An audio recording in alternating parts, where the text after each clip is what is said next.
So I'm just down on the plot after the big freeze, and it was pretty bad actually. It was -6 in the polytunnel, and I think the wind chill outside was down to -11, which is pretty exceptional for where we are in Lytham St Annes. So let's have a look round, see what lived, see what died. So let's take a quick look at the plot as it stands after the big freeze. So first up is the spinach underneath this fleece, and that all looks pretty rough. Pair that with the spinach underneath the plastic of the cold frame, which looks pretty good. The radishes look like they struggled a little bit, but that's not totally unexpected. The field beans in this bed look pretty awful. They've all died back. They may well regrow from the roots, but it's worth just comparing these with these, which were just under the protection of this mesh tunnel. It's not fleece or anything, it's just scaffold netting, but it just took the edge off the wind and it really helped them no end actually. A lot of these little spring cabbages look a bit rough, but I'm clearing this bed in March anyway, so I'm not too worried about that. Again, just this scaffold netting,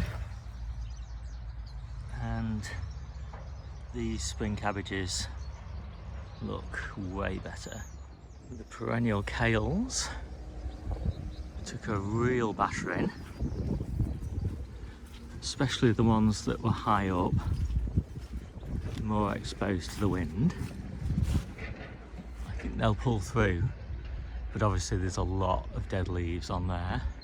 There's this one, which is lower down to the ground, is in far better condition, and the ones in the garden are pretty good as well, because they were in a nice sheltered spot.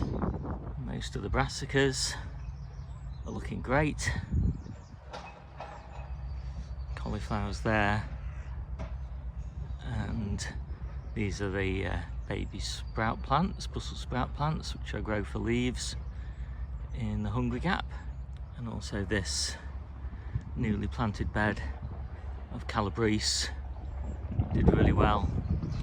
And the Brussels sprouts that I grew for leaves bed suffered quite a lot more actually, but I'm not too worried about that. I'll just sow another batch, because as I've just shown you, I've already got one batch anyway, and these were just spares. I just thought I'd fill the bed.